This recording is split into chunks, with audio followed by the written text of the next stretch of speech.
I am here with great Maynard today. How are you doing? I'm doing good. Perfect. Obviously, in the sauna, feeling good. Yeah, yeah, That was actually going to be one of my first questions. Was when I talked to friends, and we're always like, I've actually heard stories of how did you make lightweight? Because yeah. you're a bigger guy. The question is now, how the heck did you ever make a cut to featherweight? Featherweight was more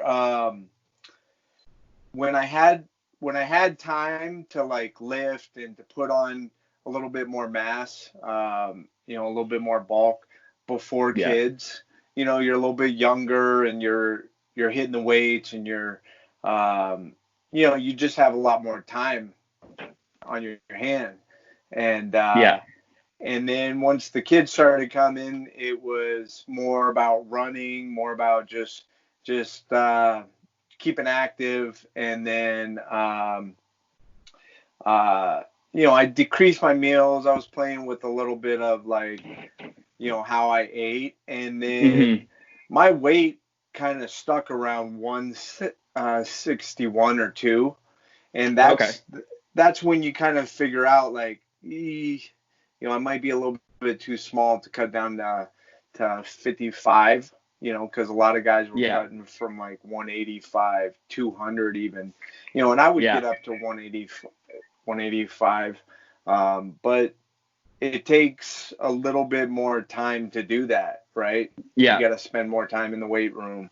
You got to uh, you just got to put a lot of time into it, a effort. lot of work into it, and it just kind of naturally dropped down, and Yep. uh, I made that choice. First time cutting, it was a little scary, I guess, in the back of my hmm mind, like, man, That's a I lot of weight. really haven't been below 150 hmm in years. Probably in Yeah. high school. In high school, I wrestled 152. Yep. In college, I wrestled 157. So uh, it kind of stuck in the back of my mind, like, man, can this really hmm happen? And just being disciplined and always the last like 3, 5 pounds. It's tough, but Yeah. got it done. So you don't think you'll ever see you at bantamweight, is what you're saying? No, no, probably won't see that one again. Are you planning to stick at lightweight? I know you took your last fight at lightweight. Do you feel better there? Um, I don't know. Again, it all depends on the interest. It all depends on the Opponent. um, opponent. Also depends on the money. You know, Yeah. um, I'm not with the UFC anymore, so Yeah, you just it parted just ways, yeah. yeah, yeah. So just all depends on like what's the best like way to do it Yep. for your career. Are you looking into like a Bellator, a One, Risen, or have you been at any Yeah, offers or anything? yeah. Just kind of keeping my options open. The last 3 years, we had a baby. My wife was in school, just graduated with a master's degree about a year ago. Okay. It was about 8 months ago. So it's just been nonstop hectic times, Yeah. and uh, we're kind of at that point to where I can start wrapping my head around like Yeah. if I want to compete again, and also who who to go with. Who to fight? Yeah, You were with the UFC for quite a long time. When they brought in the yeah, Reebok deal, are you excited to get sponsorships again? Is that something you're looking forward to? yeah. Of course. I mean, that was the main part of my income. You know, Yeah. was sponsors. If you think about it, walking into the cage against Edgar, I was on a Yeah. 26 and 26 contract. Which is crazy. Yeah, so guaranteed 26 grand. I was already in the hole, um, if I lost. But Yeah. with sponsors, You know, it helped out a lot. And then also, you know, the UFC is good at kind of tipping you. You know, you Yeah. get tipped after a fight, which, you know, I don't agree with, but Yeah. that's just the way it worked. There was nowhere else to go. Yeah, it was kind Of of course, at the beneficial. time, yeah. It was a little bit more beneficial to you since you had so many fights in the UFC. The Reebok deal paid you more, correct, with how many fights you had. So you would have gotten more with Reebok than compared to a newcomer. Yeah, Okay, so that's exactly. not as. So I was on my next, like, I was at about 20 fights, maybe. Yeah, I was about 20 fights when we parted. And, like, after that, I would have jumped up to 20 grand, And it's still kind of 20 like a grand slap in in the sponsors. face. I Yeah. don't agree with it. Yeah, I mean, it's just, you know, and that's how it is. It's all business. You know, Yeah. they want to capitalize as much as they possibly can, and Yeah. you know, now it's good because there's a lot of different options. You know, you Yeah. can go to Bellator, you can go to One, and it's like when I was in that, there was pretty much nobody. Like when I fought for the title, there was pretty much nobody else but Strikeforce. Yeah. Strikeforce was, you know, and this isn't any disrespect, but Strikeforce was more of a local show, like a big Yeah. time local show in San Jose. They Mhm. did a phenomenal job, Yeah. and then you also had Bellator, but at the time Bellator was a little bit off just because a lot of fighters, you know, I know like Alvarez, he was going Yeah. through a big court case, you know, Yeah. again and stuff against some. Bjorn, he was there, and it was a Yeah. little, it Sketchy. wasn't really an option, right? Yeah. I have a quick question for you. Your last Yeah, fight was at UFC 229, which was the biggest right, card ever in UFC history. Could we get a right. little insight of how it was in the back after all that aftermath with Khabib and Conor? Was there a bad feeling in the Yeah. back? You know what? Like I had my wife and kids come to the weigh-ins, but then I didn't even have them come to the fight just because I knew it was going to be a little just sketchy and a lot of people, you know, a lot of bad blood. You're bringing two different countries in, and then you know, I didn't really have anybody come, you know, who I knew. I just kind of gave So my you tickets knew. away. Yeah. Yeah. And, you know, after I fought, a little bummed out and Hmm. you know, just took off. Okay, so you didn't get to see any of the aftermath in the back there. No, Okay. no, no, I'm not Yeah. interested in that stuff anyways. It was kind of over the top. It made the sport look a little bad, especially, right? Yeah, But yeah, but you know, again, to us, it might have looked a little bit bad, but that was also a lot of marketing too. You know, yeah, and that's the way. controversy That's creates cash. all right. Any marketing is So good marketing. yeah, absolutely. You've beaten some top guys, like you've beaten Edgar, Florian, Diaz, Clay Guida. That's just to name a few. Is there a Yeah. fight that sticks out in your mind the most? That would be like the stable of Um, your career? you know, there's a couple that kind of stick out in my mind. Um, Jim Miller, I fought him in Columbus. You know, I Yeah, was that was a in big one. high school in Cleveland, and you know, it was cool. Just got to wear the wear my school patch and Hmm. stuff, and it was a good fight. He was a tough kid. Kenny Florian, it was in Boston. You know, he was like a Yeah, hometown guy, so yeah. it was fun. The Diaz fight, like where I beat him, Hmm. you know, I just really prepared. Uh, like for Diaz, it's not really preparation of you know, skills. It's just being Hmm. tough. You know, it's just being able able to go 3 rounds or 5 rounds, Yeah. and like just being tough, Absolutely. and prepare. The preparation, it was great. The other 2 times I fought him, like one was on the TV show, and then the other time was on a main event for a TV show, and you got these questions that kind of cross through your head before a fight, and I couldn't answer them. It was like, am I prepared? And it was more so. No, Well, it you went wasn't. through one of the biggest. You went through one of the biggest runs though with a lightweight streak. I think it was 9 fights.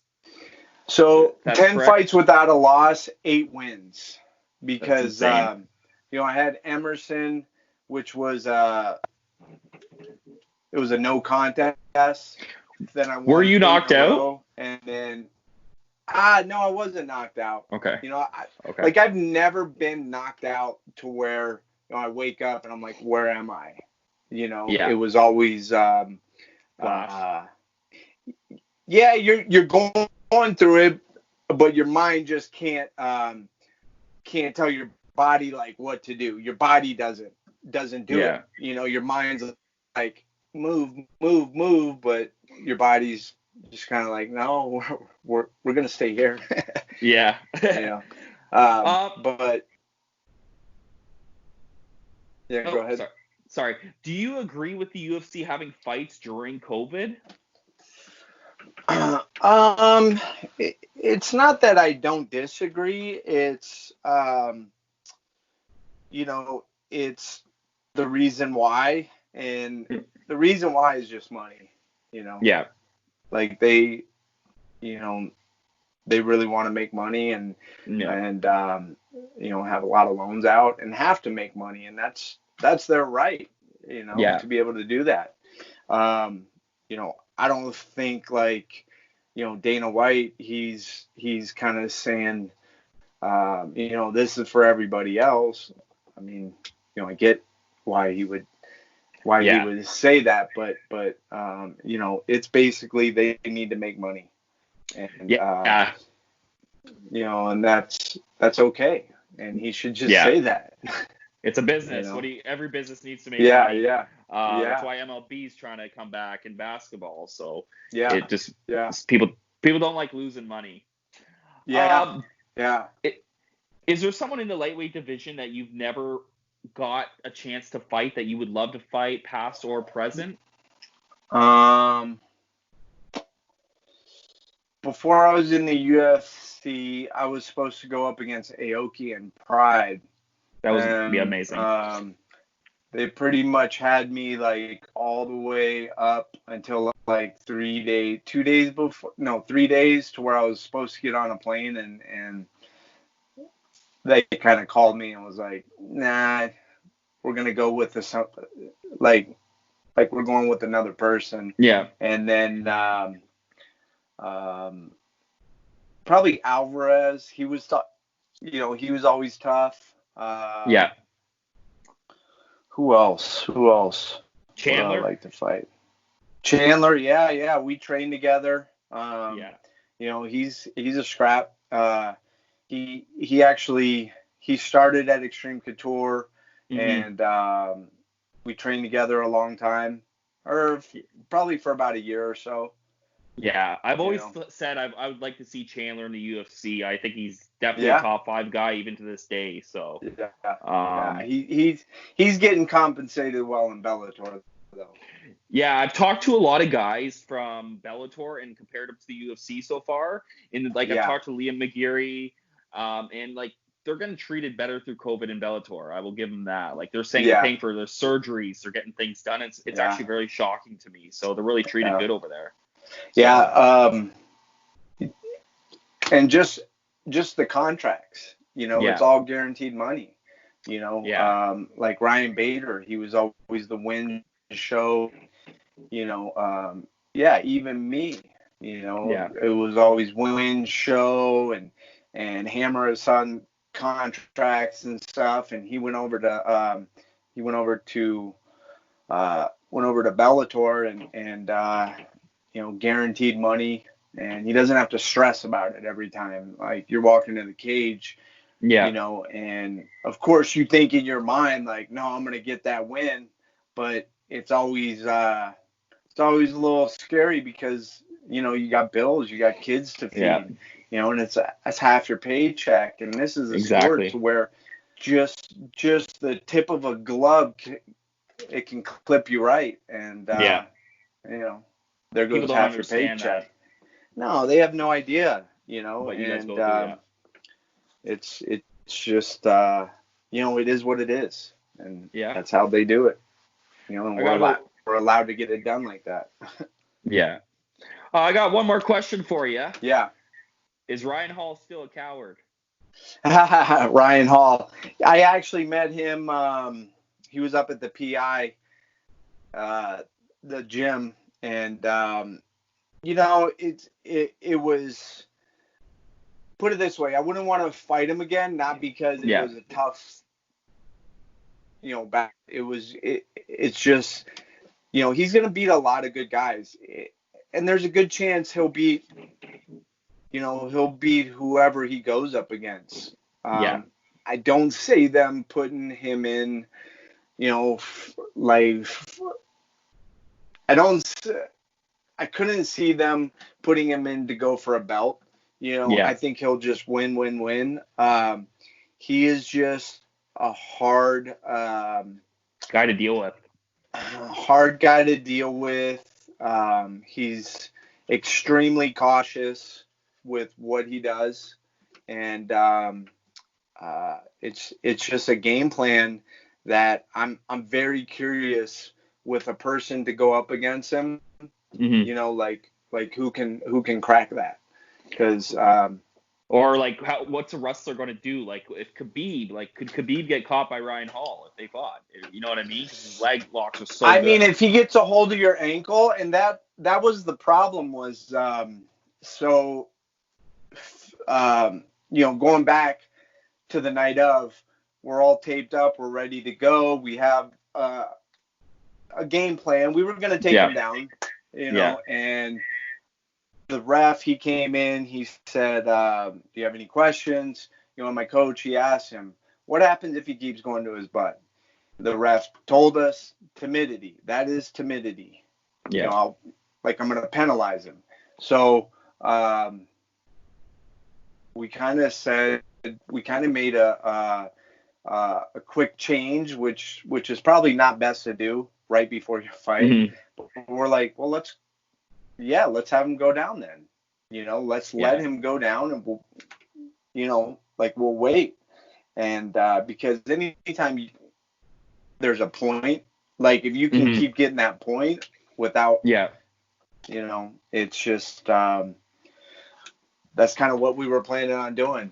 And it was a quick change, which it bit me in the butt, and like, once we got in there, obviously there wasn't any penalties. There wasn't, they didn't penalize him.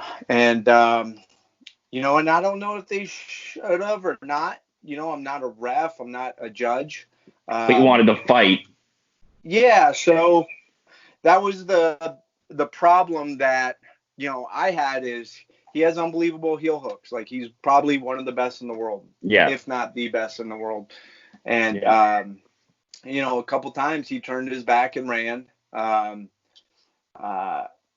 He's a long striker, and nothing really, like, his striking is, and he'll probably tell you this, it's more for points. He racks up the points. Now, I do remember he fought Darren Elkins recently. Maybe? Yeah, Darren Elkins. Okay. And he did a good job. He opened. Darren Elkins is also not a strategic guy. He's a little bit more of a brawler. Just coming in, which plays right into Hall's plan. Yeah. So it was just frustrating for you. It was real frustrating. Nobody's ever really seen that type of game plan, and just had those to deal with. The tools. He Yeah. has. He kept his kicks long. He escaped when he had to escape, and Yeah. then you got to respect his heel hooks. Yeah. And the time Well, I chased him a couple times, he would roll under and, try to grab the heels. yeah. What was more frustrating though, the Ryan Hall fight or chasing Clay Guida? Oh, probably Clay Guida, just Red because, Red Bull? yeah, just because, we were expecting a completely different guy. With Hall, we kind of Yeah. expected that, but Yeah. Clay, we were expecting, 5 rounds of just craziness, War. right? Yeah, Yeah. war. And, it was hard to adjust to that just because of that. Yeah. It was, what's he doing? And like, I really do believe me getting, a little focal and kind of flipping them off, definitely helped out to where, Yeah. That was um, amazing. I definitely remember that card. Like, it was a great card. Like, yeah, yeah, I think because Sam Stout fought on it, and he was a local yeah, from yeah, my city, yeah, so yeah. he has Love Sam adrenaline down Stout. here. So Yeah, are you yeah, in he's a great guy. Ontario? I'm in London, so I'm right London, near. yeah. Yeah, have you been here before? Oh yeah, whole bunch of times. Okay, well, message me next time you're here for sure. I'll have to come Yeah, down. yeah. No, Um, Sean Tompkins, he used to fly me up to go train and okay. yeah, Stout, Hordecki's, Hominick. yeah, Hominick, yeah, Yeah, they're great dudes. They're great dudes. awesome. Hominick's definitely Yeah. like one of the nicest guys I've met in person, like so down to earth. Oh, So one of the best people ever. They all are, yeah, they all yeah, are. And like going up there just made me like love Canada. Just all the yeah, people and everybody's happy, yeah. drinking. Oh, It was a good time. you'd think Hordecki's like 18 because he has a baby face. So. Right? Yeah. But I really appreciate your time today. Definitely No stay in problem, touch bud. with me. Stay Yeah. safe during COVID, and Yes, sir. I'll get this You too. posted and send it to you. I really appreciate your time. Yep. Yep. Here, I'll For stop sure. that. Yeah, really appreciate